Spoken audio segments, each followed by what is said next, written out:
Bismillahirrahmanirrahim. Students, welcome to our lecture number 8 of Project Management Software Applications. The course code for this course is PRM 705. Students, let's have a recap of what we studied in our last lecture.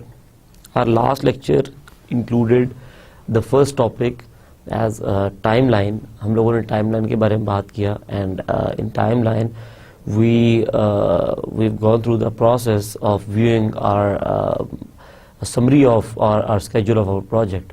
So हम लोगों ने देखा कि हमारे project की जो schedule था उसकी समरी हमें एक टाइमलाइन के फॉर्म में नज़र आ रही थी कि कितने परसेंट प्रोजेक्ट कंप्लीट हो चुका और कितने परसेंट प्रोजेक्ट रहता है.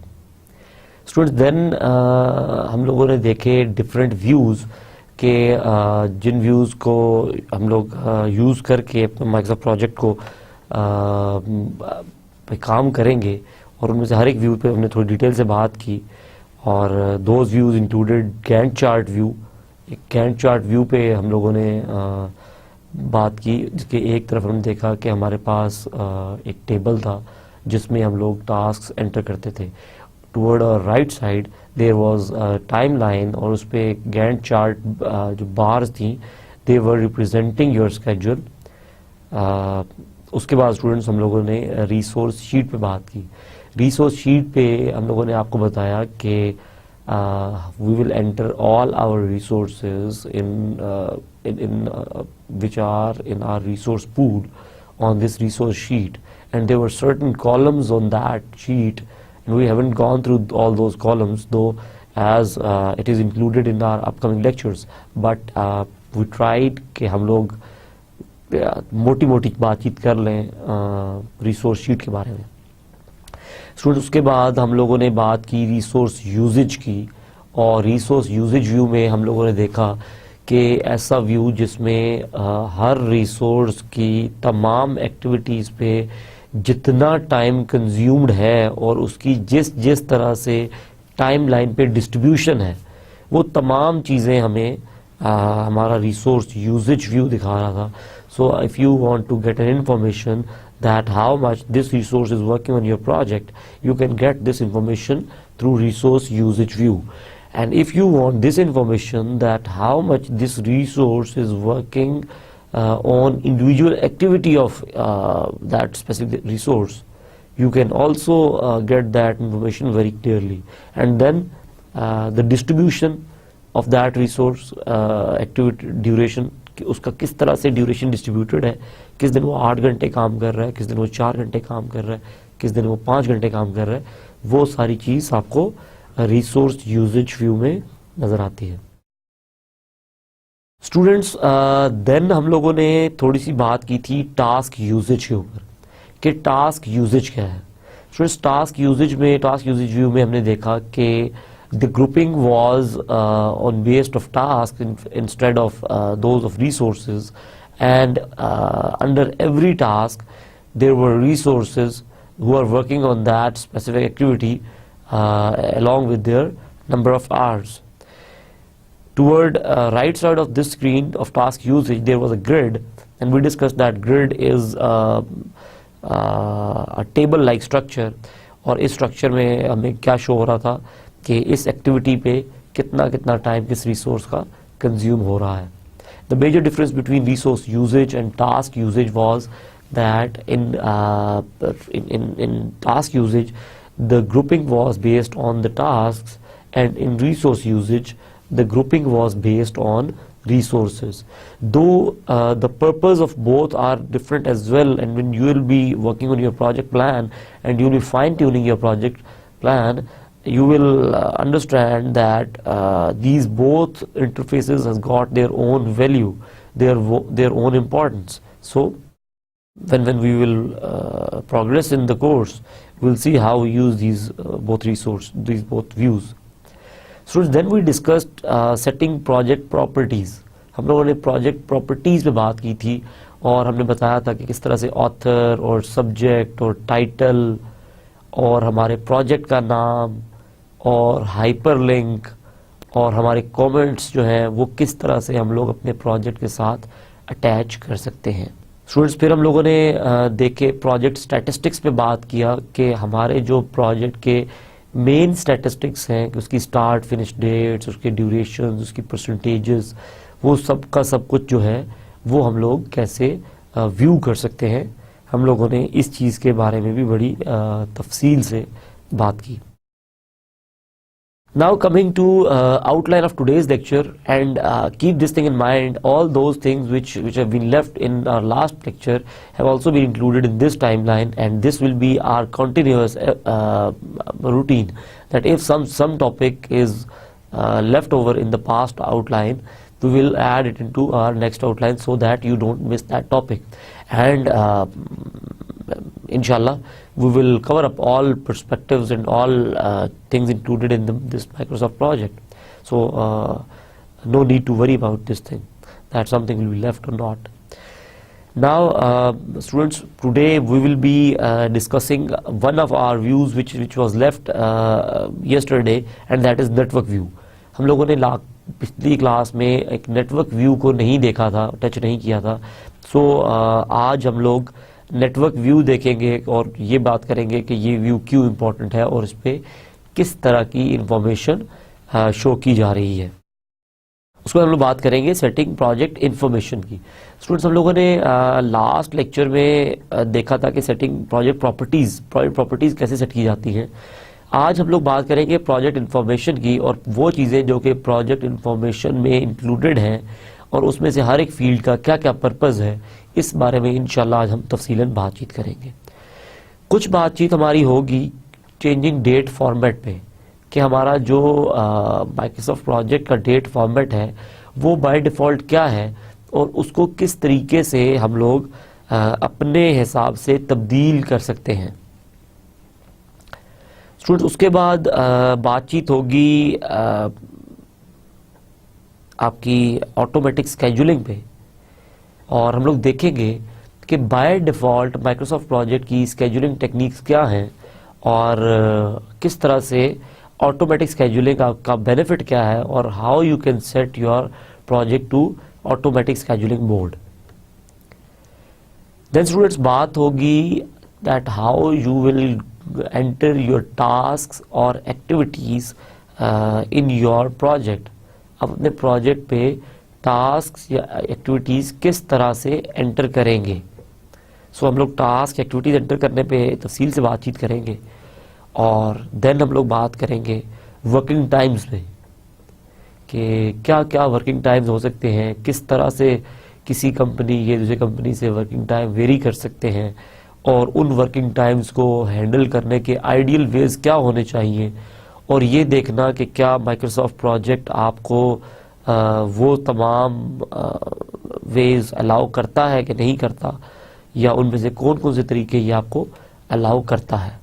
सो हम लोग कैलेंडर्स के बारे में भी बातचीत करेंगे, और कोई अगर ऐसा टॉपिक जो कि हमारे आज के उसमें से आउटलाइन में से मिस कर गए हम लोग, वो चीज़ हम लोग हमारी नेक्स्ट लेक्चर में हम लोग उसको डिटेल से डिस्कस करेंगे। Let's see what is network diagram view. Network diagram view क्या है? आप लोगों को याद होगा कि हम लोगों ने एक टॉपिक पढ़ा था, दैट वाज सीपीएम। सीपीएम पे हम लोगों ने बात किया था। सीपीएम क्या था? CPM was critical path method, और इसमें हम लोगों ने नेटवर्क डायग्राम बनाना सीखी थी। और नेटवर्क डायग्राम कैसे बनती थी? It was sort of something like this.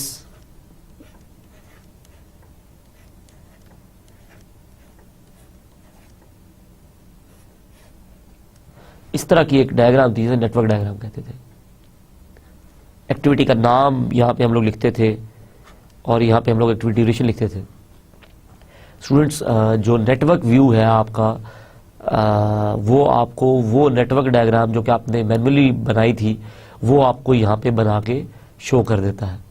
और स्टूडेंट्स, इस चीज़ को मैंने आपको ये बात बताया उस वक्त कि नेटवर्क डायग्राम जो आपका है, this is the basic engine on which your whole Microsoft project is working. ये वो साइंस है जिस पे सारा इंजन आपका काम कर रहा है। सो नेटवर्क डायग्राम बनाना, इसलिए हमने उस पर कॉन्सेंट्रेट भी ज़्यादा किया और हमने 2 एग्जाम्पल स्टडी करके नेटवर्क डायग्राम बनाना सीखी। यहाँ पे क्योंकि आपके प्रोजेक्ट्स के अंदर 100, 200, 1000 एक्टिविटीज़ हो सकती हैं, सो ड्यूरिंग दीज एक्टिविटीज़ आपके लिए पॉसिबल नहीं है कि आप इतना बड़ा नेटवर्क डायग्राम खुद बनाएं। सो हम लोग क्या करते हैं कि हम लोग अपना सॉफ्टवेयर टूल यूज करते हुए we develop these network diagrams, और these software tools allow us to create our network diagram automatically. So आप लोगों को ये नेटवर्क डायग्राम खुद बनाने की ज़रूरत नहीं पड़ती। इस नेटवर्क डायग्राम में जो यहाँ पे आपके पास एक नोड था इस तरह से, वो नोड यहाँ पे आपको ऑलमोस्ट इस फॉर्म में शो होता है, और इसके अंदर काफ़ी सारी इंफॉर्मेशन डिस्प्ले की जाती है, जो कि अभी हम प्रैक्टिकली अगर हम देखेंगे तो जब तो पता लगेगा कि इसमें एक्टिविटी का आईडी आ रहा होता है, आपका एक्टिविटी की स्टार्ट डेट आ रही होती है, एक्टिविटी की फिनिश डेट आ रही होती है, एक्टिविटी का नेम आ रहा होता है पॉसिबली, और इस तरह से तमाम चीज़ें आपको शो हो रही होती हैं। स्टूडेंट्स, आप देख रहे हैं स्क्रीन पे आपके पास जो एग्जांपल नेटवर्क डायग्राम आपको शो की जा रही है। इस नेटवर्क डायग्राम में आपके पास कुछ ब्लू बॉक्सेस हैं और कुछ रेड बॉक्सेस हैं। सो ब्लू बॉक्सेस और रेड बॉक्सेस का डिफरेंस क्या है, ये भी चीज़ आगे हम लोग इसको स्टडी करेंगे।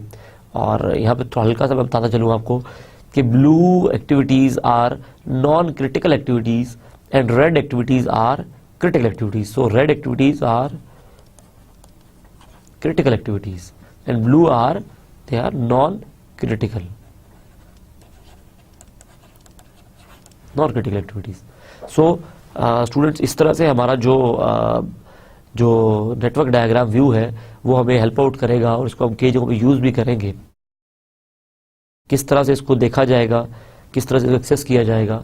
एक्सेस करने के लिए आप लोगों ने व्यू के मेन्यू पे क्लिक करना है, व्यू के टैब पे क्लिक करना है on your ribbon, and ribbon पे आपके पास एक नेटवर्क डायग्राम का पॉसिबली ऑप्शन आ जाएगा। जब आप स्टूडेंट्स इसको क्लिक करेंगे तो आपके पास नेटवर्क डायग्राम व्यू ओपन हो जाएगा। The next thing to discuss in today's lecture is project information. So जैसे ही आपने एक नया प्रोजेक्ट क्रिएट किया, उसके बाद आपने उसकी बेसिक प्रॉपर्टी सेट की, then the third step what you are going to do is that is setting project information। आप प्रोजेक्ट का इंफॉर्मेशन सेट करते हैं, और प्रोजेक्ट का इंफॉर्मेशन सेट करने के लिए आप किस जगह पे जाना होता है, आपने प्रोजेक्ट का आपके पास एक टैब है आपकी रिबन के ऊपर। आप जब प्रोजेक्ट के टैब को क्लिक करते हैं तो आपके पास प्रोजेक्ट इंफॉर्मेशन का एक सब मेन्यू है, जो कि रेड एरो में आपको इस जगह पे शो भी हो रहा है। आप देखिए अगर तो ये प्रोजेक्ट इंफॉर्मेशन जो आप क्लिक करेंगे, आपको टूल टिप भी इसकी कुछ शो कर देगा। Displays the project information dialog box. Dialog box की हमने बात की थी कि जब भी कोई नई विंडो खुलती है हमारे सामने तो उसे नॉर्मली हम लोग डायलॉग बॉक्स कहते हैं। ठीक हो गया। इस डायलॉग बॉक्स में याद रखिए कि there are 2 types of dialog boxes. One is modal and one is non modal. जो आपका मॉडल डायलॉग बॉक्स होता है, जब वो खुला हो तो आप अपने एप्लीकेशन में कुछ और नहीं कर सकते जब तक कि वो डायलॉग को आप ओके ना कर दें, और इवन आप क्लोज भी नहीं कर सकते। और जो नॉन मॉडल डायलॉग होता है वो आपका डायलॉग बॉक्स बेशक खुला हो, उसको आप मिनिमाइज करके बाकी काम कर सकते हैं। लेट्स सी, जब आप प्रोजेक्ट इंफॉर्मेशन पे स्टूडेंट्स क्लिक करेंगे तो आपके पास कौन सा डायलॉग शो होगा। सो ये डायलॉग बॉक्स आपके पास प्रोजेक्ट इंफॉर्मेशन में आपको शो किया जाएगा। इस डायलॉग बॉक्स में हम लोग देखते हैं कि कौन कौन सी फील्ड्स इंक्लूडेड हैं और उन तमाम फील्ड्स का क्या क्या पर्पस है। So students, the first field you can see over here, हमारे पास जो पहली फील्ड अवेलेबल है, इट इज स्टार्ट डेट। सो आपके ख्याल से स्टार्ट डेट में क्या चीज आएगी? एग्जैक्टली स्टार्ट डेट में आपका जो प्रोजेक्ट की एक्सपेक्टेड स्टार्ट डेट है वो आएगी। नाउ स्टूडेंट, यहाँ पे आपने याद रखनी है ये बात कि projects are planned before time. So अगर आप आज बैठ के प्लान बना रहे हैं तो पॉसिबली जो आपका प्रोजेक्ट का स्टार्ट डेट होगा वो कहीं समवेयर इन फ्यूचर होगा, नेक्स्ट मंथ की फर्स्ट हो सकती है या कोई भी डेट जो आज के बाद है, सो दैट कि आज बैठ के आप आने वाले वक्त को प्लान कर सकें। सो आप यहाँ पे जो डेट सेलेक्ट करेंगे वो आप कोशिश करें कि आप फ्यूचर की डेट सेलेक्ट करें। मेरी स्लाइड्स को आप लोगों ने माइंड नहीं करना, बिकॉज स्लाइड्स की कई स्क्रीन्स जो हैं ये उस वक्त कट की गई हैं जब ये 2012 चल रहा था, लेकिन आप लोगों को साथ साथ हम लोग प्रैक्टिकली चीज़ें करके दिखाते जाएंगे और बताते जाएंगे कि कहाँ पे आपने किस तरह का डाटा एंटर करना है। तो यहाँ पे जिस तरह से भी आपको बताया कि आप लोगों ने यहाँ पे प्रोजेक्ट की स्टार्ट डेट एंटर करनी है। सो आप यहाँ पे प्रोजेक्ट की स्टार्ट डेट आपने एंटर कर दी। तो next thing is current date. तो स्टूडेंट्स, करंट डेट क्या है? करंट डेट आज की डेट है कि जो डेट आज की डेट है वो आपकी करंट डेट में शो हो रही होगी। So you don't have to do anything with current date, but for start date you have to enter a tentative start date for your project planning। वो डेट जिस पे आप समझ रहे हैं कि आप चाहते हैं कि आपका प्रोजेक्ट स्टार्ट हो जाए। Students, there is another field that is finish date। अगर आप देखिए यहाँ पे स्क्रीन पे तो आपको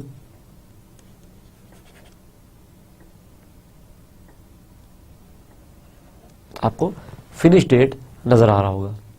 students, this finish date is disabled field. अगर आप देखिए यहाँ पे तो आपकी ये फील्ड डिसेबल है। अगर आप इस जगह पे देखें, डिसेबल है। डिसेबल फील्ड जब हम कहते हैं तो डिसेबल का मतलब क्या होता है? There are two types of fields. एक वो फील्ड्स जो कि ओपन होती हैं, जिनको आप चेंज कर सकते हैं। आप उसको क्लिक करेंगे और उस फील्ड में आप डाटा एंटर कर सकेंगे। जिस तरह से हमारी स्टार्ट डेट है, आप क्लिक करेंगे दैट इज इनेबल, आप क्लिक करेंगे वो आपकी डेट, उसके अंदर डाटा आपकी मर्जी का इंसर्ट हो जाएगा। बट फिनिश डेट अगर आप देखिए तो finish date it is disabled field. इसका मतलब है कि आप इस फील्ड को चेंज नहीं कर सकते। सो स्टूडेंट्स, लेट्स सी कि ये क्यों डिसेबल्ड है। ये पॉइंट मैं थोड़ी देर के लिए फिनिश डेट मैंने एक साइड पे रख दिया और आफ्टर फ्यू मिनट्स में इसके कॉन्सेप्ट को एक्सप्लेन करता हूं। स्टूडेंट्स, आगे आ गया स्टेटस डेट। स्टेटस डेट लिखा हुआ है नॉट एप्लीकेबल।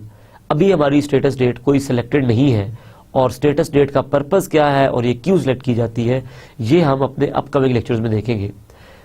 स्टूडेंट्स, एक बात को मद्देनजर रखिए कि वो इन्फॉर्मेशन जो कि अभी आपको ज़रूरत नहीं है वो मैं आपको अभी जानबूझ के नहीं बता रहा, सो दैट के जब उसको बताने का टाइम आएगा मैं डिस्कस भी कर दूंगा उसको। अभी आप लोग ओवरबर्डन ना हो जाएं, चीज़ें आपके लिए एक्स्ट्रा डिफिकल्ट ना हो जाएं। सो स्टूडेंट्स, स्टेटस डेट अभी हमारे इस केस में it is not applicable. Schedule from project start date. Students, यहाँ ये फील्ड एक इंपॉर्टेंट फील्ड है।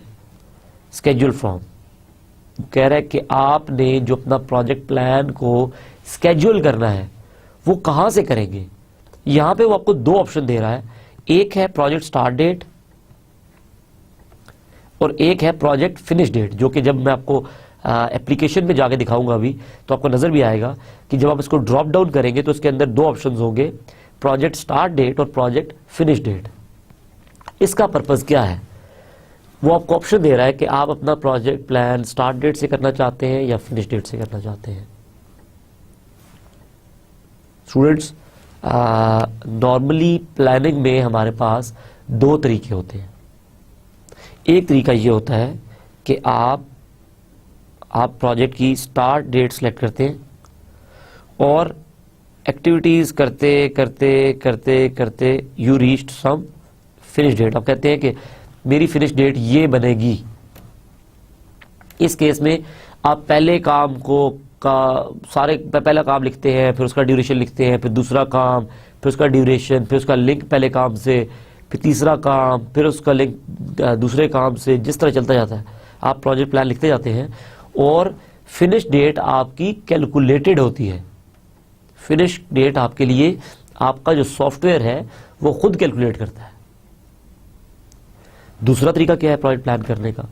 दूसरा तरीका प्रोजेक्ट प्लान करने का ये है कि आप जब प्रोजेक्ट प्लान कर रहे होंगे तो आप फिनिश डेट ले लीजिए। आप कहें यार कि मेरा प्रोजेक्ट फिनिश इधर होगा,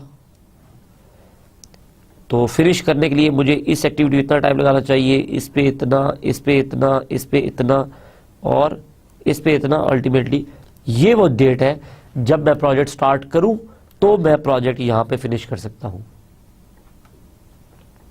आपको फर्क महसूस हो रहा है दोनों चीजों में? जो पहला सिनेरियो है उसमें आप स्टार्ट डेट बताते हैं और फिनिश डेट कैलकुलेट होती है, और जो दूसरा सिनेरियो है उसमें आप फिनिश डेट बताते हैं और स्टार्ट डेट कैलकुलेट होती है। सो स्टूडेंट्स, जिस तरह से हमने नेटवर्क डायग्राम बनाया था और हमने अपने नेटवर्क डायग्राम में स्टार्ट डेट से लेकर फिनिश डेट कैलकुलेट की थी, दैट वाज कॉल्ड फॉरवर्ड पास। अगर हम फिनिश डेट लेके और स्टार्ट डेट कैलकुलेट करते तो उसे कहा जाता बैकवर्ड पास। स्टूडेंट्स, नॉर्मली हम लोग जो एस्टिमेशन करते हैं वो स्टार्ट डेट से स्टार्ट करते हैं। हम लोग स्टार्ट डेट लेते हैं और हम फिनिश डेट तक कैलकुलेट करते हैं। बैकवर्ड पास वाला जो ऑप्शन है that is bit difficult option. हम लोग फॉरवर्ड पास फॉलो करेंगे, वो नेटवर्क डायग्रामिंग टेक्निक चलाएंगे जिसमें हमने ऑलरेडी काम किया है, जिस तरह से हमने बनाई है, और हम लोग प्रोजेक्ट की स्टार्ट डेट बताया करेंगे और प्रोजेक्ट की फिनिश डेट कैलकुलेट हुआ करेगी। सो स्टूडेंट्स, आपने जब भी प्लान करना है आपको प्रोजेक्ट की स्टार्ट डेट आप बताएंगे जो कि एक्सपेक्टेड स्टार्ट डेट होगा, और प्रोजेक्ट का स्केड्यूल फ्रॉम प्रोजेक्ट स्टार्ट ही रखेंगे आप, और प्रोजेक्ट का जो फिनिश डेट है वो डिसेबल्ड ही रहेगा। आई होप आपको ये पॉइंट क्लियर हो गया। The next field is calendar. Calendar यहाँ पे आपको कह रहा है कि स्टैंडर्ड कैलेंडर आप यूज करें। कैलेंडर के अंदर और क्या क्या ऑप्शन हो सकते हैं और कौन कौन से ऑप्शंस हम यूज कर सकते हैं, ये हम लोग अभी अपने इसी आज के लेक्चर में अपकमिंग स्लाइड्स में हम इसको डिस्कस करने वाले हैं। Students, then there is a field priority, और प्रायोरिटी की फील्ड में लिखा हुआ है 500। थोड़ी देर के लिए इसको भूल जाइए और आप मुझे बताइए कि जब मैं आपसे कहूं कि लॉजिकली जो मुझे समझ आती है, प्रायोरिटी की फील्ड में इस तरह से लिखा होना चाहिए था। प्रायोरिटी होती हाई, लो, मीडियम। मैं कहता यार कि मेरा जो प्रायोरिटी किसी चीज की प्रायोरिटी जो है, इस चीज की प्रायोरिटी हाई है या इस चीज की प्रायोरिटी लो है या इस चीज की प्रायोरिटी मीडियम है। मगर हम जब इस जगह पे देख रहे हैं तो हमारे पास क्या है, प्रायोरिटी 500 है। एक और बात कि प्रोजेक्ट इंफॉर्मेशन के अंदर प्रायोरिटी का काम क्या है? तो स्टूडेंट्स, आपको माइक्रोसॉफ्ट प्रोजेक्ट अलाउ करता है कि आप एक से ज्यादा प्रोजेक्ट्स को हैंडल कर सकते हैं। You can handle multiple projects in one file. और आप जब यहाँ पे बताते हैं कि मेरी प्रायोरिटी ये है, तो जब भी कभी उसको रिसोर्स पे या ऑटो लेवलिंग पे या किसी जगह पे उसको ट्रेड ऑफ करना पड़ेगा कि मैं रिसोर्स, अगर रिसोर्स उसने किसी एक जगह लगाना है तो वो हाई प्रायोरिटी प्रोजेक्ट पे लगाएगा। किसी भी जगह पे उसने अगर प्रेसिडेंस सेट करनी है तो वो हाई प्रायोरिटी प्रोजेक्ट का सेट करेगा। सो अगर मेरा प्रोजेक्ट ए हाई है और प्रोजेक्ट बी लो है तो हमेशा प्रेसिडेंस किसको दी जाएगी, जिसकी प्रायोरिटी हाई है। स्टूडेंट्स, यहाँ पे एक बात को हम जिसको डिस्कस करना चाहते हैं कि high priority, low priority, medium priority तो बड़ी कॉमन सी बात है। 500 प्रायोरिटी क्या है? आप ये देखिए, अगर मैं यहाँ पे किसी एक पॉइंट में, ये मेरा एक लाइन है, मैं किसी एक लाइन पे, एक जगह पे एक लाइन डॉट लगा दूं, सपोज मैं कहूँ ये 0 है, आई डोंट नो, और ये मेरा पता नहीं कितना है, जितने मर्जी आगे जा सकता हूं, तो मैं ले लेता हूं चलो यहाँ पे 500 एग्जाम्पल, ये 0.500 है। मैं कहता हूं ये मेरा नॉर्मल है, दिस इज माय नॉर्मल। अब अगर किसी को मैंने इससे हाई प्रायोरिटी देनी है तो कोई भी प्रोजेक्ट जो इस जगह से लेकर ऑनवर्ड्स कहीं बिलोंग कर रहा है उसकी प्रायोरिटी इस प्रोजेक्ट से हाई है, और कोई भी प्रोजेक्ट जो आपका इस जगह से लेकर ऑनवर्ड्स लाई कर रहा है उसकी प्रायोरिटी इस प्रोजेक्ट से लो है। स्टूडेंट्स, अगर मैं कहूं माइक्रोसॉफ्ट प्रोजेक्ट थोड़ा सा इसको इस तरह लेता है कि 1 इज हाई प्रायोरिटी एंड उससे नीचे जूझ जाते जाएंगे आप, आपकी प्रायोरिटी लो होती जाएगी। तो अगर जब मैं 500 लेता हूं तो 501 का प्रायोरिटी लो है, 502 का प्रायोरिटी उससे भी लो है, 503 का प्रायोरिटी उससे भी लो है। और अगर मैं इस साइड चलूं तो 499 का प्रायोरिटी हाई है, 498 का प्रायोरिटी उससे भी हाई है, 497 का प्रायोरिटी उससे भी हाई है। सो मेरे पास अगर मैं 500 को डिफॉल्ट ले रहा हूं, सेंटर ले रहा हूं, तो मैं 500 प्रोजेक्ट्स इससे लो प्रायोरिटी सेट कर सकते, इससे हाई प्रायोरिटी सेट कर सकता हूं। और टुवर्ड लोअर साइड तो मैं जितने मर्जी सेट कर लूं।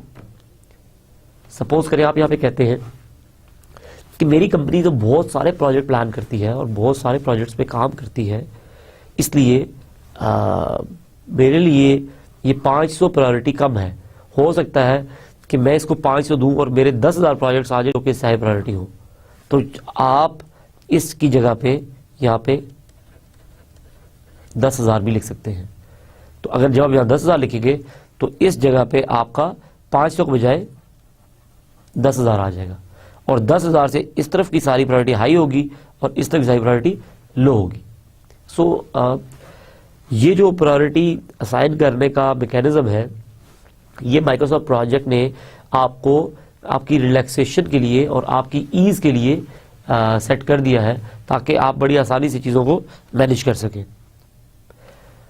स्टूडेंट्स, हम लोग देखते हैं कि ये प्रोजेक्ट इंफॉर्मेशन कैसे सेट किया जाएगा, और इसको ज़रा प्रैक्टिकली हम लोग इस चीज़ को ज़रा करके देख लेते हैं। So coming to our tool, ये मेरे पास माइक्रोसॉफ्ट प्रोजेक्ट ओपन है और आई होप कि आप लोगों ने माइक्रोसॉफ्ट प्रोजेक्ट इंस्टॉल कर लिया होगा और आप सबके पास माइक्रोसॉफ्ट प्रोजेक्ट ओपन होगा, सो दैट कि आप ये सारी चीज़ें साथ साथ परफॉर्म करके देख सकें। स्टूडेंट्स, हम लोग एक नया प्रोजेक्ट ओपन करते हैं, फाइल न्यू, एक ब्लैंक प्रोजेक्ट हमने सपोज ओपन कर लिया। ये मेरे पास ब्लैंक प्रोजेक्ट आ गया। स्टूडेंट्स, मैं यहाँ पे सबसे पहला स्टेप जो परफॉर्म करता हूँ अब प्रोजेक्ट इन्फॉर्मेशन सेट करने का, जो कि हम लोग देख रहे थे। इट सेज कि प्रोजेक्ट की स्टार्ट डेट क्या रखनी है, तो मैं इसे कहता हूँ यार कि मेरे प्रोजेक्ट की स्टार्ट डेट आप रख दें 1 अगस्त रख दें। स्टूडेंट्स, 1 अगस्त में देखिए अब फ्राइडे आ रहा है, अगर यहाँ पे सैटरडे आ रहा होता या संडे आ रहा, छुट्टी का दिन आ रहा होता, तो मैं क्या करता? अगर 1 पे हफ्ता होता और हफ्ता छुट्टी होती तो मैं क्या करता? मैं 3rd चूज करता यहां से? नो, ऐसा नहीं है। फिर भी मैंने 1 चूज करना है। मेरा जो सॉफ्टवेयर है इट इज इंटेलिजेंट एनफ कि वो ये डिसीजन ले सके कि उसने प्रोजेक्ट को असल में कहां से स्टार्ट करवाना है। सो मैं यहाँ पे छुट्टी हो या जो भी हो, मैं अपनी स्टार्ट डेट जो है वो सिलेक्ट करवा लूंगा।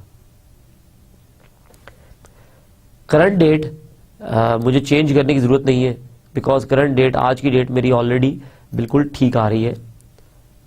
नाउ फिनिश डेट डिसेबल्ड है मेरे पास, और मैंने बताया कि ये क्यों डिसेबल्ड है, क्योंकि we are scheduling from project start. इसका मतलब ये है कि हम स्टार्ट डेट बताएंगे और फिनिश डेट कैलकुलेट होगा। हम स्टार्ट डेट बताएंगे और फिनिश डेट कैलकुलेट होगा।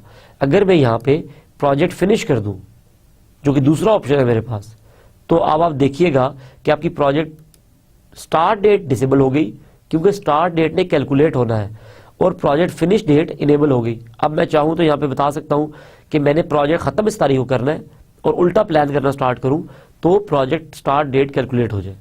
तो students, this is not normal way. तो हम लोगों ने क्योंकि अपना नेटवर्क डायग्राम भी प्रोजेक्ट स्टार्ट से बनाया, सो हम लोग प्रोजेक्ट स्टार्ट से ही इसकी प्लानिंग शुरू करते हैं। प्रोजेक्ट स्टार्ट हमने किया, प्रोजेक्ट की स्टार्ट डेट हम ऑलरेडी 1 अगस्त दे चुके। कैलेंडर में देखिए तो मेरे पास ऑलरेडी 3 टाइप के कैलेंडर्स अवेलेबल हैं। एक कैलेंडर है 24 आवर्स का।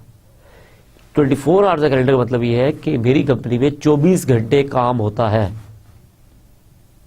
We work for 24 hours a day. हम लोग 24 घंटे काम करते हैं, जिस तरह आप देखते हैं अस्पतालों के बाहर लिखा होता है कि 24 घंटे सर्विस, कि हम लोग 24 घंटे काम करते हैं। सो यहाँ पे हमारा कैलेंडर 24 घंटे का अवेलेबल है हमारे पास। फिर एक कैलेंडर है नाइट शिफ्ट का। ऐसा भी हो सकता है कि आपकी कंपनी शाम के टाइम काम करती हो, उसमें नाइट शिफ्ट का कल्चर हो। सो आपकी मर्जी है, आप यहाँ पे नाइट शिफ्ट भी सेलेक्ट कर सकते हैं। और स्टैंडर्ड का मतलब है सुबह 9 से शाम 6, 5 दिन एक हफ्ता, 40 घंटे एक वीक में, 5 दिन एक हफ्ते में आप काम करते हैं। ये आपका एक डिफॉल्ट तरीका है, इस चीज को स्टैंडर्ड कहा जाता है।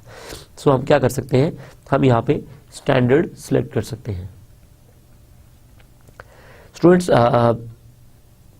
यहाँ पे देखिए कि मेरे पास एक ऑप्शन है प्रायोरिटी की। मैंने कहा मुझे 10,000 सेट करना चाहता हूँ, यहाँ पे मैं यहाँ पे 10,000 सेलेक्ट कर या 1,000 सेलेक्ट कर सकता हूँ। ठीक हो गया। सो अब मेरा सेंटर पॉइंट 1,000 हो गया। अगर मैं चाहूँ तो मैं इसको दोबारा से 500 भी कर सकता हूँ। ठीक है। सो 500 एक डिफॉल्ट उन्होंने दे दिया आपको, और उन्होंने आपको अलाउ कर दिया कि आप इस चीज को अपनी मर्जी से भी सेट कर सकें। स्टूडेंट्स ये ऑप्शन सेट करने के बाद हम लोग क्या करते हैं कि हम अपने प्रोजेक्ट को सेव कर लेते हैं। प्रोजेक्ट हम लोगों ने सेव कर दिया। स्टूडेंट्स अप्लाई किया, अप्लाई के बाद जस्ट सेविंग दिस प्रोजेक्ट, और इस प्रोजेक्ट को मैं किसी भी जगह पे, किसी पाथ पे भी सेव कर सकता हूँ। लेट्स से इफ आई गो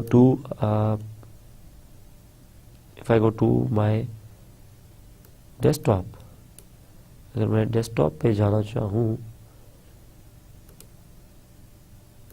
मैं डेस्कटॉप पे आ गया, और सपोज डेस्कटॉप पे मेरे पास,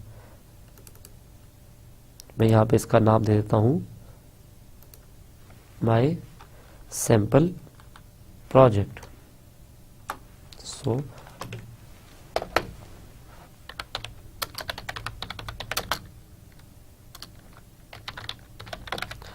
ये हमारा सैम्पल प्रोजेक्ट हमने सेव कर दिया अपनी स्पेसिफिक लोकेशन पे, सो दैट के हम जब काम करें तो हम साथ साथ इसको इसी फाइल को यूज करते चले जाएं।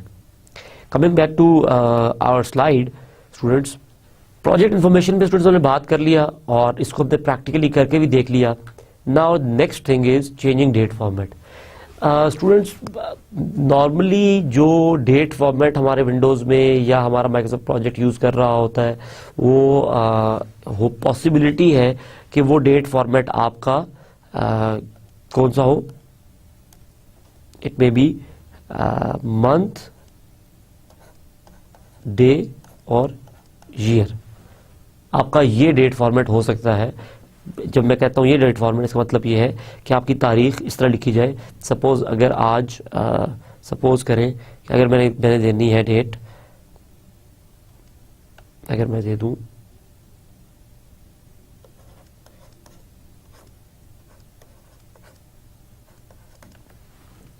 तो इस डेट का मतलब क्या है कि 13 तारीख 7वें महीने की और 2015। लेकिन हम लोग आप देखते हैं स्टूडेंट्स कि हम लोग जो नॉर्मली पाकिस्तान में यूज करते हैं वो फॉर्मेट कुछ इस तरह से होता है।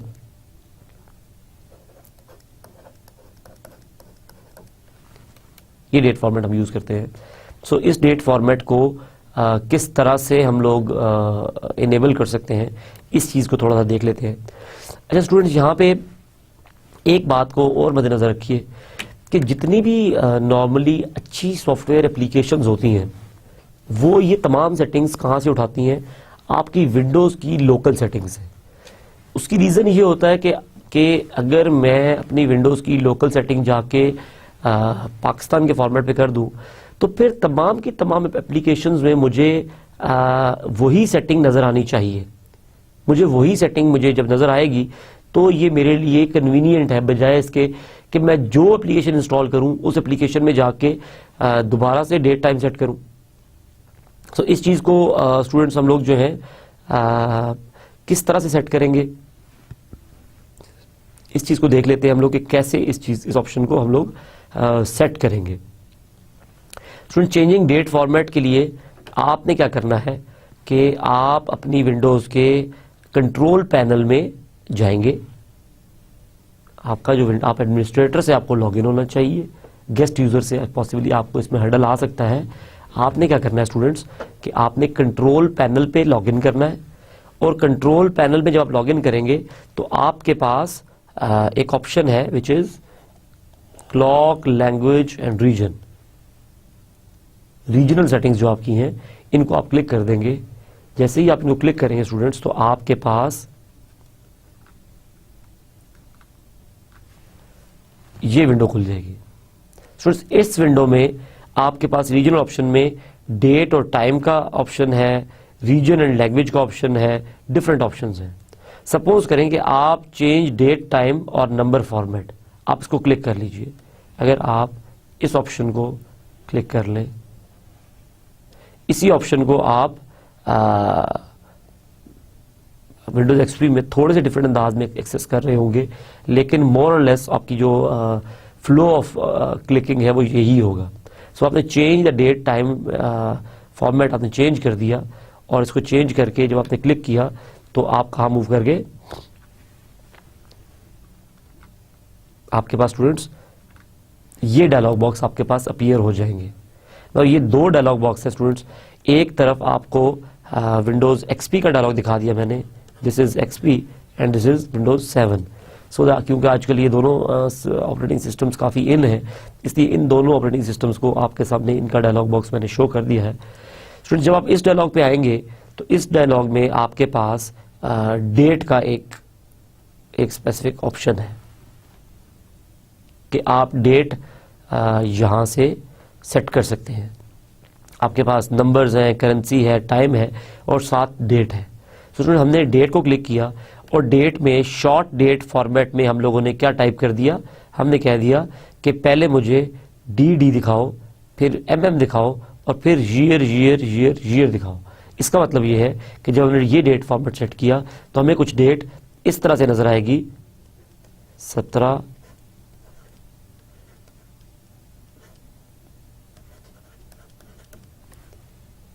और क्योंकि हमने लिखा है, मंथ लिखा है, सो हमारे पास ये जो अगर लीडिंग जीरोस भी ये शो करेगा, क्योंकि इसके पास 2 डिजिट्स की जगह है, सो यहाँ पे लीडिंग जीरोस भी ऐड करेगा। यही चीज डियर स्टूडेंट्स अगर हम लोग विंडोज 7 पे करना चाहें तो हम लोग क्या करते हैं कि हमारे पास शॉर्ट डेट फॉर्मेट का एक ऑप्शन आ रहा है इस जगह पे। यहाँ पे हम लोग चेंज कर सकते हैं जो आप देखना चाहते हैं। सपोज यहाँ पे अगर आप इसको चेंज करके dd/mm/y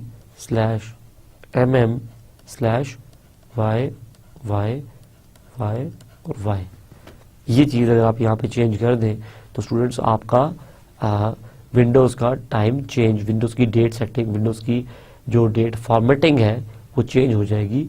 और when you be using your Microsoft project तो ये चीज़ इस तरह से आपके पास चेंज नज़र आएगी। स्टूडेंट्स ये चीज़ अगर आप चाहते हैं तो हम आपके लिए करके भी देख सकते हैं। अगर हम इसको करके देखना चाहें तो हमारे पास क्या ऑप्शन है, स्टार्ट में हम गए और स्टार्ट में कंट्रोल पैनल को आपने क्लिक करना है। स्टूडेंट्स जैसे ही आपका कंट्रोल पैनल ओपन हो जाएगा तो कंट्रोल पैनल में you have to go to let's find regional settings over here. Students हम लोग रीजन और लैंग्वेज को क्लिक करेंगे। रीजन और लैंग्वेज में हमारे पास शॉर्ट डेट फॉर्मेट आ रहा है और शॉर्ट डेट फॉर्मेट को हम जैसे ही ड्रॉप डाउन करवाएंगे तो हमारे पास डिफरेंट ऑप्शंस अवेलेबल हैं। यहाँ पे स्टूडेंट्स जब हम लोगों को ऑप्शन चाहिए वो चाहिए डे मंथ और ईयर का, जो कि यहाँ पे शो नहीं हो रहा। मेरे पास एक बटन है एडिशनल सेटिंग्स का, मैं इसे क्लिक करूंगा और एडिशनल सेटिंग्स में मेरे पास जो डेट का ऑप्शन आ रहा है, यहाँ पे स्टूडेंट्स मेरे पास ऑप्शन है कि मैं टाइप कर सकूं। यहाँ पे मैं लिख सकता हूं dd/mm/y। मैंने अपना जो डेट फॉर्मेट रिक्वायर्ड था वो यहाँ पे लिख के अप्लाई करा दिया।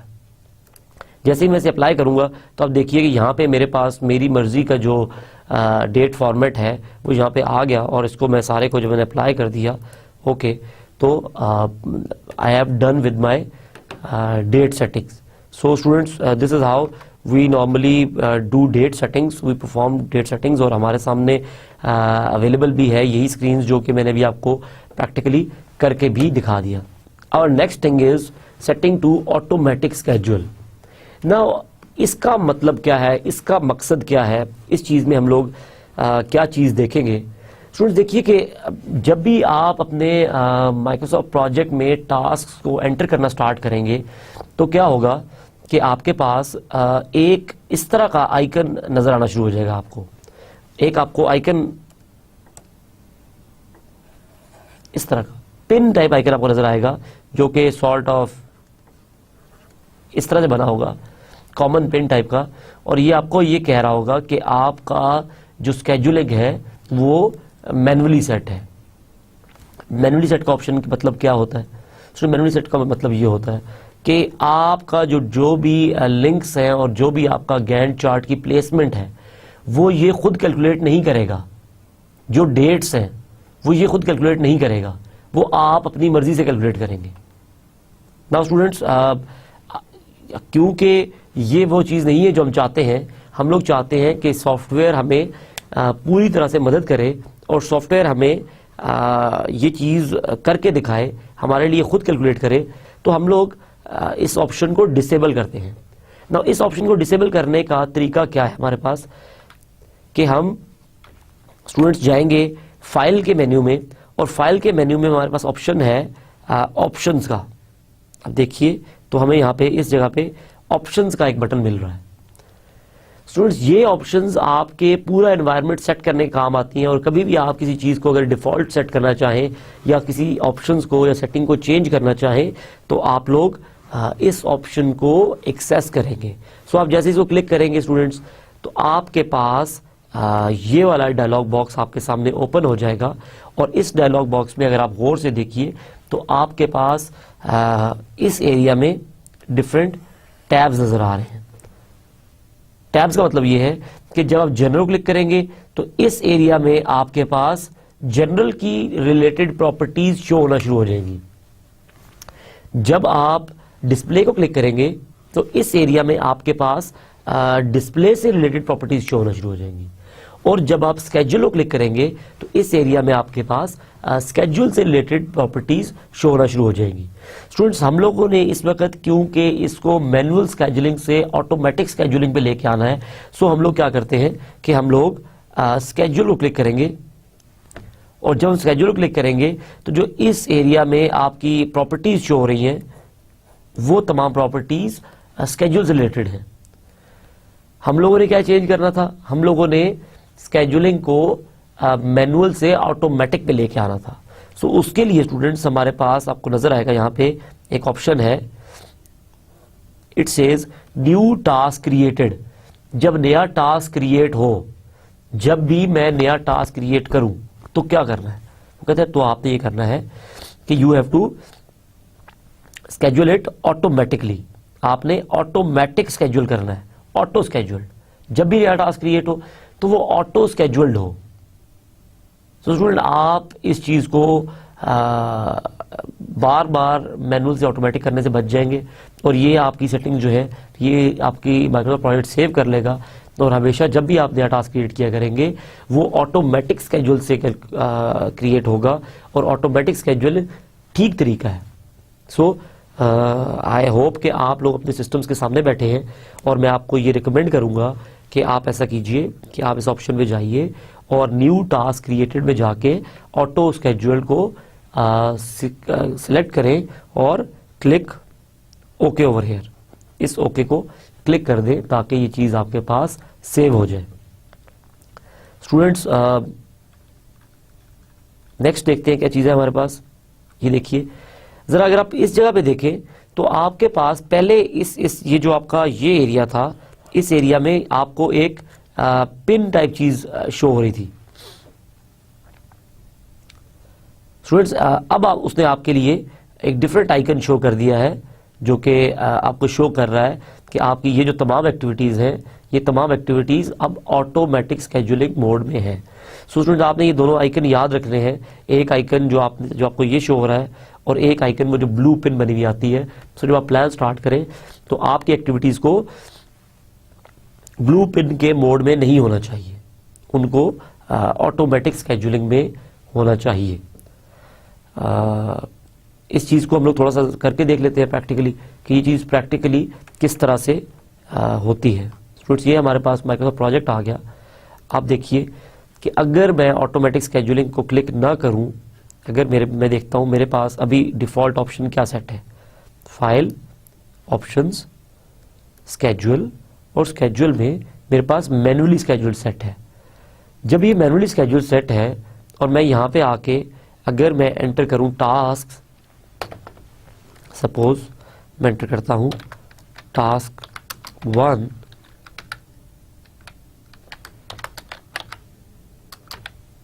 टास्क 1, टास्क 2, तो स्टूडेंट्स आप देखिए कि मेरे पास टास्क 1 और टास्क 2 के साथ ब्लू पिन्स बनी हुई आ गई है। अगर मैं बाय डिफॉल्ट सेट ना करूं तो मेरे पास ऑप्शन ये है कि मैं इसको सिलेक्ट करूं, टास्क में जाऊं और यहां पे दो आइकन शो हो रहे हैं मेरे पास। एक पिन वाला आइकन है जो कि मेरा भी अप्लाइड है, वो कह रहा है कि स्केड्यूल मैनुअली, और दूसरा एरोज वाला है जो कह रहा है कि ऑटो स्केड्यूल। तो मैं इसको क्लिक करूंगा तो ये ऑटो स्केड्यूल करना शुरू करेगा। तो अब आप देखिए मेरा एक टास्क ऑटो स्केड्यूल पे है और एक टास्क मैनुअल स्केड्यूल पे है। मैं इसको भी सिलेक्ट करूंगा और I will click auto schedule. इस तरह से मैं हर एक एक्टिविटी को ऑटो स्केड्यूल करता चला जाऊंगा। स्टूडेंट्स, ये एक कमर्शियल काम है और इस चीज़ को अगर अवॉइड करना चाहें तो हम लोग अपने माइक्रोसॉफ्ट प्रोजेक्ट की जो डिफ़ॉल्ट सेटिंग्स हैं उन्हें चेंज कर सकते हैं, जैसा कि अभी हमने अपने स्लाइड शो में देखा। लेट्स डिलीट दीज एक्टिविटीज़ और हम लोग फाइल, ऑप्शंस में जाके स्केड्यूल के टैब में न्यू टास्क क्रिएटेड को ऑटो स्केड्यूल कर देते हैं और ओके प्रेस करेंगे हम लोग। तो जैसे ही हम ओके प्रेस करेंगे तो हमारी ये वाली प्रॉपर्टीज अप्लाई हो जाएंगी। सो स्टूडेंट्स, हमने ओके प्रेस कर दिया। अब स्टूडेंट्स, अगर मैं नया टास्क क्रिएट करूं, टास्क 1, टास्क 2, तो आप देखिए कि मेरे पास मेरे जो टास्क हैं वो by default auto schedule orange आ रहा है और यहाँ पे भी मुझे ये आइकन नज़र आ रहा है। सो मेरे टास्क जो बाय डिफ़ॉल्ट क्रिएट हो रहे हैं वो ऑटो स्केड्यूल मोड में क्रिएट हो रहे हैं। सो स्टूडेंट्स, ये जो चीज़ है इस चीज़ को आपने मद्देनज़र रखना है कि जैसे ही आप अपना एनवायरनमेंट सेट करें तो सबसे पहले एक दफ़ा जाके डिफ़ॉल्ट प्रॉपर्टीज़ में इस चीज़ को आप सेट कर लें। Coming back to our slides और लेट्स सी के what is next in our slides, entering task. Students, अब हम लोग अपने प्रोजेक्ट की प्रॉपर्टीज और इंफॉर्मेशन उन्हें सेट कर दिया और हमने अपने प्रोजेक्ट को ऑटोमेटिक स्केड्यूलिंग मोड पे हम ले आए। तो स्टूडेंट्स, अब यहाँ पे जो काम हमारा शुरू होता है दैट इज नाउ, अब हम लोग अपनी प्लानिंग स्टार्ट करते हैं। और वो प्लानिंग स्टार्ट करने का जो पहला काम है वो ये है कि आपकी जो लिस्ट ऑफ एक्टिविटीज है, जो लिस्ट ऑफ एक्टिविटीज है, वो तमाम काम जो कि आपने परफॉर्म करने हैं वो आप यहां पे मेंशन करना शुरू कर देंगे। अगर मैं इसको WBS के हिसाब से बताऊं तो आपका WBS कुछ इस तरह से बना था कि यहां पे आपका प्रोजेक्ट नेम था, देन उसके नीचे आपके कंट्रोल अकाउंट्स थे, एंड देन उसके नीचे आपके वर्क पैकेजेस थे।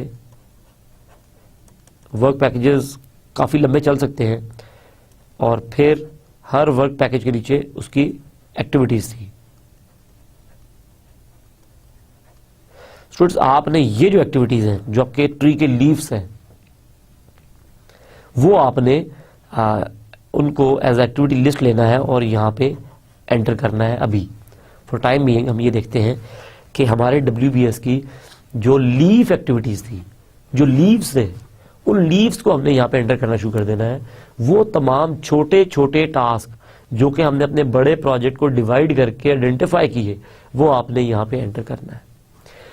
स्टूडेंट्स, इस स्क्रीन को ज़रा हम लोग थोड़ी देर के लिए गौर से देख लेते हैं कि इस स्क्रीन में हमारे पास क्या क्या ऑप्शंस अवेलेबल हैं और उन ऑप्शंस को किस तरह से हम लोग हैंडल करेंगे।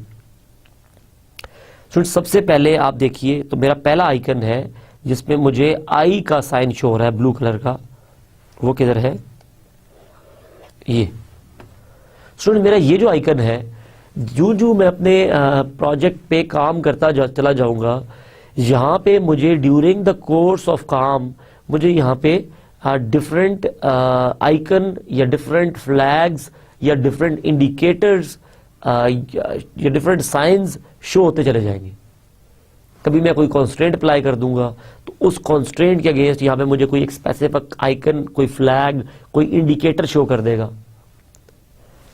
कभी मेरा कोई रिसोर्स ओवरलोकेट हो जाएगा तो यहाँ पे मुझे वो कोई इंडिकेटर या कोई फ्लैग शो कर देगा। कभी आप देखेंगे कि यहाँ पे कुछ बना होगा, इस सॉर्ट ऑफ ब्रीफ केस बना हुआ आ जाएगा। कभी आप देखेंगे कि यहाँ पे इस तरह से एक कैलेंडर टाइप का आइकन आ जाएगा। कभी आप देखेंगे कि यहाँ पे इस तरह से एक ह्यूमन रिसोर्स का आइकन आ जाएगा कि आपका जो रिसोर्स है वो ओवर एलोकेट हो गया। सो इंडिकेटर कॉलम इज इम्पॉर्टेंट और ये आपको साथ साथ आपके जो डिफरेंट इंडिकेटर्स हैं वो यहाँ पे दिखाता चला जाएगा। Students next is task name का जो मेरा आइकन है। टास्क नेम आइकन में स्टूडेंट्स मेरे जो जितने जो एक्टिविटीज़ हैं, जो उनके नाम हैं, वो यहाँ पे मैं लिखूंगा। देखिए जिस तरह से यहाँ पे मैंने रिक्वायरमेंट गैदरिंग मेरी एक एक्टिविटी थी जिसमें मेरी टीम जाएगी और जाके रिक्वायरमेंट गैदर करके लेके आएगी। मैंने यहाँ पे वो मेंशन कर दिया। एंड देन रिक्वायरमेंट एनालिसिस, कि मेरा रिक्वायरमेंट एनालिसिस जो है वो इस जगह पे परफॉर्म होगा। फिर मेरी एक्टिविटी है सिस्टम प्रोसेस फ्लो की, मैंने वो लिख दिया कि वो परफॉर्म होगी। And then database design and then framework selection and then programming and then test case development, मैं लिखता चला जा रहा हूँ। मेरे पास जो जो टास्क मुझे याद आ रहे हैं या जो जो टास्क मेरे WBS पे बन चुके हैं, लिखे जा चुके हैं, वो मैं यहाँ पे डालता जा रहा हूँ। स्टूडेंट्स उससे अगला जो मेरे पास कॉलम है वो बता रहा है, दिखा रहा है मुझे ड्यूरेशंस का, कि यहाँ ये वो कॉलम है जहाँ पे हम लोग अपने प्रोजेक्ट का हर एक्टिविटी का जो ड्यूरेशन है वो हम एंटर करेंगे, वो हम यहाँ पे लिखते चले जाएंगे। किसी के अगर 2 दिन है, 4 दिन है, 6 दिन है, आप कहते हैं यार कि मेरी इस एक्टिविटी के 5 डेज हैं, इसके 6 डेज हैं, इसके 9 डेज हैं, इसके 2 डेज हैं, इसके 4 डेज हैं, you will keep writing this thing. Duration की कॉलम पे तफसील से बात करेंगे जब हम लोग ड्यूरेशन एंटर करने के स्लाइड पे पहुंचेंगे। Next column is start date. यहाँ पे स्टूडेंट्स मुझे माइक्रोसॉफ्ट प्रोजेक्ट मेरी एक्टिविटी का स्टार्ट डेट दिखाएगा कि मेरी ये एक्टिविटी कब शुरू हो रही है, मेरी ये एक्टिविटी कब शुरू हो रही है, मेरी तमाम की तमाम एक्टिविटीज़ जो हैं उनकी जो एक्सपेक्टेड स्टार्ट डेट है, जो प्लान आप कर रहे हैं उससे वो जो स्टार्ट डेट है वो यहाँ दिखाएगा। स्टूडेंट्स यहाँ पे आपने एक बात मद्देनजर रखनी है, that you have entered project start date in the project information dialog box. जो आपका प्रोजेक्ट इंफॉर्मेशन डायलॉग बॉक्स था वहाँ पे आपने प्रोजेक्ट स्टार्ट डेट एंटर किया। स्टूडेंट्स यहाँ पे आपकी कोई एक्टिविटी भी, इस जगह पे कोई एक्टिविटी प्रोजेक्ट स्टार्ट डेट से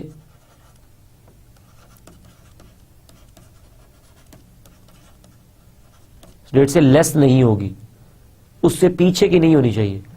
प्रोजेक्ट स्टार्ट डेट या उससे आगे की डेट यहाँ पे आप एंटर कर सकते हैं। और फिनिश डेट उसके बाद शो कर रहा है कि इस जगह पे हमारी प्रोजेक्ट की फिनिश डेट जो है वो शो होती है। यहाँ पे स्टूडेंट्स ये फिनिश डेट हमने जिस तरह से डिस्कस किया, ये फिनिश डेट हमारी कैलकुलेटेड फील्ड है। स्टूडेंट ये हमारे लिए खुद माइक्रोसॉफ्ट प्रोजेक्ट कैलकुलेट करेगा। कैसे कैलकुलेट करेगा ये तो हम लोग अपनी आने वाली स्लाइड्स में देखेंगे कि किस तरह से इस चीज़ को कैलकुलेट करता है हमारा सॉफ्टवेयर। एक बात, जो एक टूल टिप मैं आपको यहाँ पे दे रहा हूँ, उसको आपने माइंड में रखना है और ये आपकी बड़ी इंपॉर्टेंट टिप है। वो टिप ये है कि you never have to change. अच्छा प्रोजेक्ट मैनेजर कोशिश करता है कि वो इन डेट्स को खुद चेंज ना करे। Don't change them directly. Directly आपने इसको चेंज नहीं करना। मैं ये नहीं कह रहा कि आप कर नहीं सकते, आप कर सकते हैं, but over experience I have learn this thing कि इसको आपने अवॉइड करना है जितना कर सके। अवॉइड क्यों करना है उसकी रीजन बता देता हूं, लेकिन वो रीजन एक्सप्लेन नहीं कर पाऊंगा अभी। इसलिए इसको अवॉइड करना है कि आपके पास हिडन कंस्ट्रेंट्स ना लग जाए। हिडन कंस्ट्रेंट्स क्या होते हैं, हमारी आने वाले लेक्चर्स में ये चीज़ डिस्कस होगी, और जब वो टॉपिक डिस्कस होगा तो हम लोग इस बात को तफसील से डिस्कस कर लेंगे। स्टूडेंट्स, जैसे जैसे हम लोग डेट और ड्यूरेशन एंटर करते जाएंगे हमारे प्रोजेक्ट का के अगेंस्ट एक एक दिन की, बिकॉज अभी हम लोगों ने ड्यूरेशन एक दिन दिया हुआ है, तो यहाँ पे गैंट चार्ट ड्रॉ होता चला जाएगा। गैंट चार्ट ड्रॉ होता चला जाएगा। So this Microsoft project will keep on drawing its Gantt chart for you as soon as you will be entering your tasks. Students, entering tasks को हम लोग थोड़ा सा देख लेते हैं प्रैक्टिकली करके कि किस तरह से टास्क एंटर किए जाएंगे। So let's see how we enter tasks. Students, मैं इन एक्टिविटी को डिलीट कर रहा हूँ ताकि हम लोग एक फॉर्मल सा टास्क एंटर कर लें। स्टूडेंट्स, हम लोग प्रोजेक्ट ले लेते हैं, सपोज करें कंस्ट्रक्शन ऑफ हाउस का। मैं ये एग्जांपल इसलिए ले रहा हूँ कि ये एक कदरे सिंपल एग्जांपल है, और इस एग्जांपल को स्टूडेंट्स लोग ज़्यादा आसानी से समझ पाएंगे। तो सपोज करें कि मेरा जो माइक्रोसॉफ्ट प्रोजेक्ट है उसमें मैं जो टास्क एंटर करता हूँ, मेरा जो WBS था उसके जो लीव्स थे उसमें कुछ एक्टिविटीज थी। मैं लिखना शुरू करता हूं, आप देखते जाइए। सबसे पहले मैं एक एक्टिविटी कहता हूं कि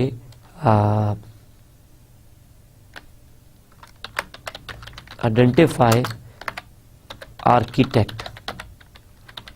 मैं कहता हूं कि सबसे पहले घर बनाने के लिए मैं एक आर्किटेक्ट ढूंढूंगा जो कि मेरे लिए उस पर काम करेगा। देन मैं क्या काम करूंगा कि मैं अपने आर्किटेक्ट से कहूंगा कि मुझे कुछ मैप्स प्रपोज करो। सो मैं करूंगा सिलेक्शन ऑफ हाउस प्लान। जो मेरा हाउस का प्लान है उसको मैं सेलेक्ट करूंगा उन तमाम ऑप्शंस में से जो कि मेरा जो आर्किटेक्ट है वो मुझे प्रोवाइड करेगा। सो मैंने सिलेक्शन ऑफ हाउस प्लान कर लिया। नाउ इस हाउस प्लान की जो सिलेक्शन हो गई उसके बाद मेरे पास नेक्स्ट ऑप्शन क्या है कि मैं इसका आर्किटेक्चरल डिजाइन लूं। इसका मैं आर्किटेक्चरल डिजाइन फाइनलाइजेशन ये काम करूं।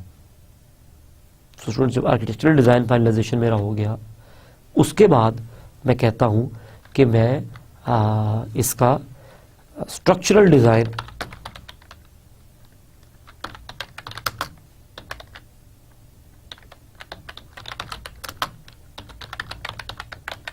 फाइनलाइजेशन, मैं स्ट्रक्चरल डिजाइन फाइनलाइज करूंगा। और देन मैं कहता हूं कि मेरा सपोज करें स्ट्रक्चरल डिजाइन फाइनलाइज होने के बाद मेरी फाउंडेशंस वर्क होगा, एंड देन मेरा वॉल्स बिल्डिंग होगी, एंड देन मेरा रूफ वर्क होगा, एंड देन मैं कहूंगा कि मेरा स्ट्रक्चर इज कंप्लीट। यहां पे मेरा एक माइलस्टोन आप कह सकते हैं अचीव हो जाएगा कि मेरा स्ट्रक्चर कंप्लीट हो गया। सो स्टूडेंट्स, मैंने क्या किया कि मैंने अपने तमाम के तमाम प्रोजेक्ट्स तमाम के तमाम टास्क जो हैं वो यहाँ पे एंटर कर दिए। स्टूडेंट्स, आप देखिए कि जैसे मैंने ये टास्क एंटर किए तो मेरे पास इसके अगेंस्ट उसने यहाँ पे क्योंकि अभी ड्यूरेशन एक एक दिन का है मेरी तमाम टास्क का, तो इन तमाम टास्क को के अगेंस्ट उसने यहाँ पे गैंट चार्ट बना दिया। स्टूडेंट्स आप देखिए कि ऑटोमेटिक स्केड्यूल मोड में है, इसलिए मेरे प्रोजेक्ट का की जो स्टार्ट डेट आ रही है दैट इज़ 1 अगस्त। 1 अगस्त का स्टार्ट डेट आ रहा है मेरे पास। और इस 1 अगस्त का स्टार्ट डेट क्यों आ रहा है? क्योंकि हमारे प्रोजेक्ट का जो स्टार्ट डेट हमने एंटर किया हुआ वो प्रोजेक्ट स्टार्ट डेट है। और फिनिश डेट भी मेरा आप देखिए तो सेम वही डे है, क्योंकि अभी ड्यूरेशन पता नहीं है, तो उसने कहा कि ये तमाम एक्टिविटीज़ जो हैं ये सारी एक ही दिन में होती हैं। तो थोड़ी सी और एक्टिविटीज एंटर कर लेते हैं ताकि हमारा जो एक प्रोजेक्ट प्लान है वो थोड़ा सा शक्ल उसकी निकल आए। मेरा स्ट्रक्चर कंप्लीट हो गया। उसके बाद जो मेरा नेक्स्ट चीज़ है, स्टूडेंट सपोज करें कि मैं यहाँ पे बीच में जब मैंने फाउंडेशन स्टार्ट किया उससे पहले मैं ये कहूँ कि मेरा आर्किटेक्चरल वर्क जो है कंप्लीट हो चुका है, तो मैं इंसर्ट करता हूँ, मैं कहता हूँ कि हाउस प्लान फाइनलाइज्ड। मेरा यहाँ पे मेरा जो हाउस प्लान है वो फाइनलाइज हो गया। ठीक हो गया students? Once done with this thing, तो मैंने कहा कि यार ठीक है स्ट्रक्चर मेरा कंप्लीट हो गया, नाउ आ गया फिनिशिंग वर्क स्टार्ट। तो मैं यहाँ कहता हूँ कि सपोज मार्बल वर्क होगा मेरा, इलेक्ट्रिकल वर्क होगा, एंड देन मेरे पास सपोज कीजिए plumbing is an important activity, plumbing work होगा, एंड देन प्लम्बिंग वर्क के बाद मेरे पास आप सपोज कीजिए कि पेंट एक्टिविटी होगी, and then wood work, and then house is complete. मेरा घर यहाँ पे कंप्लीट हो जाएगा। स्टूडेंट्स मैंने जैसे ये काम किया साथ मैंने इसको सेव कर लिया। सो दिस इज हाउ हम लोग अपने आप सारे अपने प्रोजेक्ट की एक्टिविटीज़ को यहाँ पे एंटर करते चले जाएंगे। Students let's go back to our slides. Students this was all about today's lecture, और हम लोग थोड़ा सा रिवाइज कर लेते हैं कि जो आज हम लोगों ने चीज़ें पढ़ी उनमें क्या क्या इंपॉर्टेंट बातें थी ताकि वो हमारे माइंड में रहें। हम लोगों ने सबसे पहले एक नेटवर्क डायग्राम व्यू देखा और उसमें हमने बात की कि यार कि ये नेटवर्क डायग्राम व्यू कहाँ से रिलेट हो रहा है। तो हमने कहा कि जो हमने नेटवर्क डायग्राम बनाई थी अपने पिछले लेक्चर्स में, वो नेटवर्क डायग्राम माइक्रोसॉफ्ट प्रोजेक्ट आपके लिए, आपके बहुत बड़े प्रोजेक्ट के लिए ऑटोमेटिकली क्रिएट करता है। और वो किस तरह से शो किया जाता है वो हमने आपको बताया। स्टूडेंट्स उसके बाद हम लोगों ने बात की थी कि आपने डेट किस तरह से सेट करनी है। इसमें हम लोगों ने थोड़ी सी बात की लोकल सेटिंग्स की, कि लोकल सेटिंग्स में जाके आप लोग रीजनल सेटिंग्स में अपने विंडोज एनवायरनमेंट का डेट फॉर्मेट चेंज करेंगे। फिर स्टूडेंट्स जो हम लोगों ने चीज़ डिस्कस की उसके बाद वो ये थी कि आपका प्रोजेक्ट की इंफॉर्मेशन कैसे सेट करनी है। उसमें हम लोगों ने फॉरवर्ड पास देखा, बैकवर्ड पास देखा कि फॉरवर्ड पास क्या चीज़ होती है, बैकवर्ड पास क्या चीज़ होती है। और हमने ये कहा कि नॉर्मली हम लोग फॉरवर्ड पास को ही यूज़ करेंगे और उसके लिए हम लोग प्रोजेक्ट की स्टार्ट डेट मेंशन करेंगे और फिनिश डेट वो ऑटोमेटिकली कैलकुलेट करेगा। फिनिश डेट हमारा प्रोजेक्ट खुद कैलकुलेट करेगा। देन उस डायलॉग बॉक्स पे एक इंपॉर्टेंट चीज़ थी दैट वाज प्रायोरिटी, और हमने बताया कि 500 प्रायोरिटी वो बाय डिफॉल्ट सेट करता है। अगर आप 499 कहेंगे तो दैट मीन्स कि ये उससे ज़्यादा प्रायोरिटी का है। अगर आप 501 कहेंगे तो उससे लो प्रायोरिटी का है। 500 से लेकर 0 हाई प्रायोरिटी और 501 से लेकर ऑनवर्ड्स इन्फिनिटी आपका लो प्रायोरिटी हो जाएगा। स्टूडेंट्स देन हम लोगों ने इसके बाद जो बात की थी वो की थी regarding automatic scheduling and manual scheduling. और हमने ये आपको बताया था कि आपने जो आपका ऑटोमेटिक स्केड्यूलिंग है उसको आपने ज़रूर डिफ़ॉल्ट ऑप्शन सेट कर लेना है ताकि आपका प्लान प्रॉपर बन सके। देन स्टूडेंट्स हम लोगों ने थोड़ी सी बात की कि how to enter task activities. हम लोगों ने एक्टिविटीज़ एंटर करना देखी और हम लोगों ने अपनी शीट पे पहले उसको स्लाइड्स पे देखा कि किस तरह से एक्टिविटीज़ एंटर होंगी। देन हम लोगों ने डिस्कस किया कि माइक्रोसॉफ्ट प्रोजेक्ट का एक्चुअल एनवायरनमेंट में ये तमाम एक्टिविटीज़ किस तरह से ऐड की जाएंगी। So this was all included in today's lecture. Let's meet in our next lecture और हम लोग इससे आगे की बातचीत करेंगे। थैंक यू, अल्लाह हाफिज़।